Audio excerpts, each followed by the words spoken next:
Hello, friends. This is Dave Hurwitz, executive editor at ClassicsToday.com, here with 16 works for band or wind ensemble I couldn't live without. You asked me to do this. Of course, we've talked about band music before, and on this channel there is an entire playlist of wind ensemble and band music, which in which many of these works are discussed.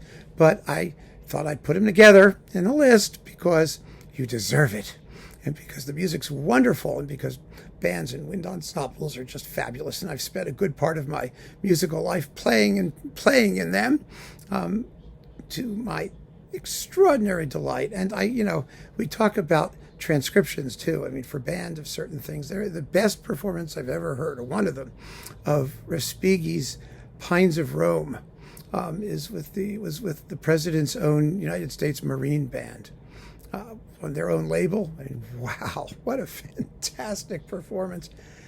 Sometimes things sound even better that way. What can I tell you? Here they are. Are you ready? And you're going to have your own list, I know, and it's going to be fabulous. So just cut loose as soon as I'm done. Berlioz, the Grande Symphonie funèbre et triumphale, without the strings and without the chorus, just the original band version. It's so much more fun than the later souped up edition.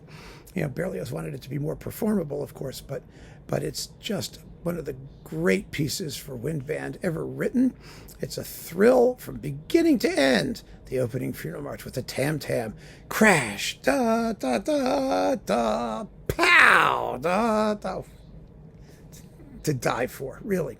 Well, actually, it is about death at the beginning anyway. Percy Grainger, he wrote tons of music for wind ensemble and band, but his Lincolnshire Posy is one of the all-time great iconic works, and one of the most difficult, actually, for a symphonic band. It's just an amazing piece of a bunch of folk song settings, and you'd think they'd be kind of easy, but the stuff that he does with them, it's a wonderment. It really is, and it's full of, let me put it to you this way: a great folk song setting isn't just an arrangement of a tune; it's an arrangement of the thought, the culture, the sentiment behind the tune. Because the tunes are often very, very simple, but they unlock a world of feeling. And if the arrangement is sensitive, and nobody was more sensitive and attuned to what these melodies represented than Grainger was. I mean, he was out of his mind, and maybe that's why he was so well attuned to them. But it's an extraordinary work, and you really owe it to yourself to give it a serious, concentrated listening session. Vaughan Williams, his English folk song suite.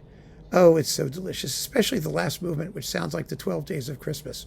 The tune is da da da da da da da da da da da da. On the first day of Christmas, my true love gave to me. It's the same thing, actually, and almost the same tune. But then it goes its own way. Da da da da da da da da da da da da da da da da. Delicious, wonderful, tons of fun. I've played it many times, and I've always had a great time. So have the clarinets.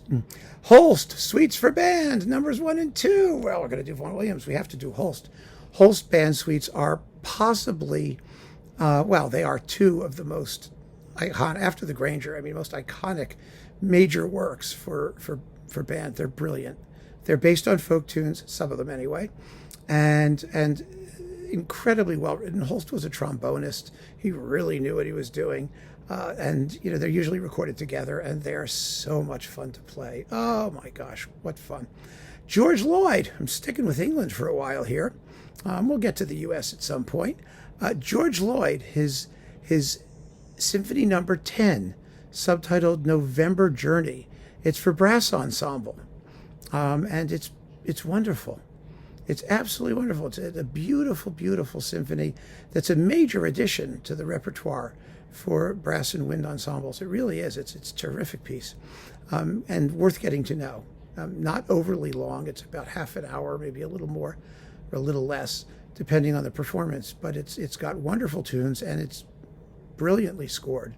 And it's interesting because Lloyd was, he was an opera guy, but he didn't get a chance to write operas. And so he wrote all these other pieces. He wrote all these symphonies and concertos and things like that. But this lyrical the lyrical gift that he had, and it was genuine, informs all of his music. So that's just lovely. Florent Schmitt Dionysiaques. Well, this is like a 10-minute long, God knows what it is. I can't even begin to describe it. It's a slow introduction, a slow, sexy, languorous, if you know Florent Schmitt, you know the tragedy of Salome. I mean, he was like a late romantic, thickly scored, decadent guy. And this is one of those, only for band, for a big band, a lot of players. And it's so much fun. And it does things that his music always does. At some point when he gets moving quickly, he always goes dum bum bum ba da dum bum ba da da dum dum da da da da da da da. Well, it does that. If you listen to his music for what was it, Salambo or whatever, it does that. And the Tragedy of Salome sort of does that too. And he's got a distinctive style, and it has castanets, so it's about sex. It's clicking away at one point. It's just splendidly fun, and like I said, it's not long at all. It's huge. It's just this big, huge orgasm of a piece for band. I mean, I don't know how else to describe it. Giannini, Vittorio Giannini, Symphony No. 3. One of the great, great band works. I've talked about it a million times here. I'm not going to keep going. You just have to hear it. It's fabulous. It's the great American band symphony. It really is. Morton Gould's West Point Symphony, another splendidly written work for band. A lot of these things were recorded, of course, by Frederick Fennell on Mercury Living Presence and other labels. He was also with the Tokyo Kosei Wind Orchestra for a while, and so he made a bunch of recordings with them too. And they're all first class. So, you just go get Frederick Fennell and you've got everything you need for wind ensemble, basically. But fabulous stuff. Fabulous stuff. It wasn't also, by the way, it wasn't all Fennell, because the Giannini, I think, was not Fennell. I don't know if the Gould was either. I have to go back and look. I'm not going to, though. He'll tell me, I'm sure. There were other people who were working with the Eastman Wind Ensemble, which is what the group was. And they made some stunning records back in the day, and we all collected them, right, guys?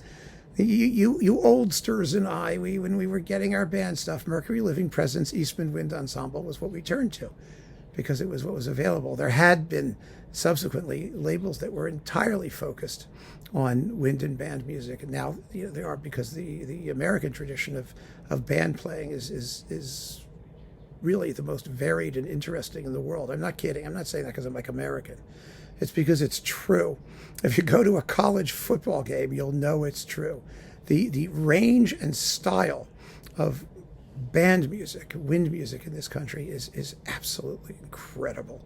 It's a whole culture, a whole subculture that most people don't know about at all, other than when they see halftime at a sporting event. But there's so much more to it than that.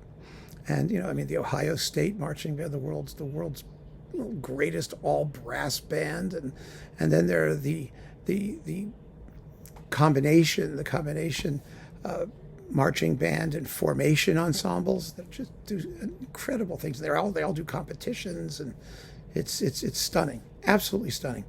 So that's why there's so much of this stuff, and there's just tons and tons of it. I first heard Shostakovich's Fifth Symphony as the finale arranged for band at halftime at a football game. So there you go. It's really fantastic.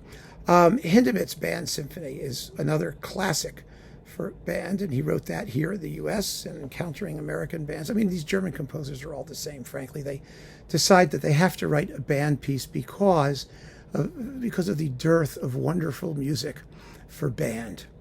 But the truth was, they had to write a band piece because of their ignorance of the wonderful music for band. I mean, that's the difference. It wasn't because it wasn't out there.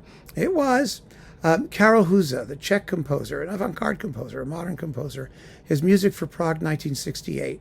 As the title suggests, 1968 was the Soviet invasion of Prague. It's a very tragic work, a deeply tragic piece. Very, very haunting, very beautiful, very anguished. But it goes to show that band music isn't all just jolly little marches and cute little arrangements of festive dances and whatnot. It's not all up tempo. It can be dark. It can be bleak. It can be sad. and very haunting. And Husa's work is certainly that. Alan Hovhannes, his Symphony No. 4, he actually wrote 3 band symphonies, which is kind of remarkable. Number, I think, 67, or I don't know which ones they are by number, but there are a couple other ones. But No. 4 was his first. It's a typical Hovhannes piece with beautiful fugal writing and chorales and modal harmonies and bells and things going off, and it's beautiful. It's just beautiful music, solemn and elegant at the same time. If you like his second symphony, Mysterious Mountain, you're going to like the band symphony. The Mysterious Mountain is mostly for strings. This is for winds with percussion, extra percussion, and it's beautiful. Schoenberg's Theme and Variations for Band. Well, this is one of his tonal works. That doesn't make it easy, because nothing Schoenberg wrote is easy. He's another guy who wrote it because, oh, well, there was a dearth of excellent music for band. So he wrote this piece, and then he thought it was going to be too difficult for bands to actually play. So he arranged it for regular symphony orchestra as well. But the band original is the one to hear. It's the most fun. It really is. And nowadays it doesn't pose difficulties which are insurmountable to our modern concert wind ensembles, and they're perfectly capable of playing it. And it's a splendid work, and you would be quite surprised to learn that it's by Schoenberg. Vincent Persichetti also wrote a symphony for band. He was actually a colleague of Giannini. They were the Philadelphia School of Italian-American neoclassicists. There were a bunch of them, and they were very, very talented, and they didn't really sound much alike, actually. Persichetti is best known for his keyboard music, for his piano sonatas and his harpsichord pieces, which are lovely. But this band symphony is oodles of fun and full of vim and vigor, and it struts its stuff quite proudly whenever it's played. H. Owen Reed. Oh, he was one of the great band people in the universe. And his iconic work is La Fiesta Mexicana. Yes, it's in 3 movements, and it is what it says it is. It's an American, Latin American, and Hispanicized classic thing. And it's a joy to play, and it's been recorded 30 trillion times. Every band worth its salt plays it. It's kind of the Lincolnshire Posy for the American band repertoire, actually. I mean, you've got to do La Fiesta Mexicana. Sousa, anything he wrote for band. You know, he was the king of marches. I can't pick. I'm not going to pick. Naxos has finished, actually, its complete wind ensemble music by Sousa, the complete edition. A very, very important and wonderful series of recordings that gives you all the marches, but also the large suites and fantasias and other things that he wrote. I mean, he wrote tons and tons of excellent music for wind ensemble, and just start collecting it. I mean, I can't pick something. I mean, you know, it's just worth exploring. It's a world. It's a universe. A complete oeuvre. And, you know, we like oeuvres, so go get an oeuvre by Sousa. And last but not least, the first, the greatest, the best. Well, I don't know if it's not the first. It's not. I mean, there were some amazing works also during the French Revolution for, like, ridiculous wind ensembles and whatnot, but Handel's music for the Royal Fireworks. It is the alpha and omega of large wind ensembles, but it's only recently that we were able to hear it the way Handel wrote it. It was only when Charles Mackerras in the late 50s made that recording with every wind player in London, you know, 9 horns and 9 trumpets and 3 snare drums and double timpani and 12 oboes and 12 bassoons. I mean, that's all it is.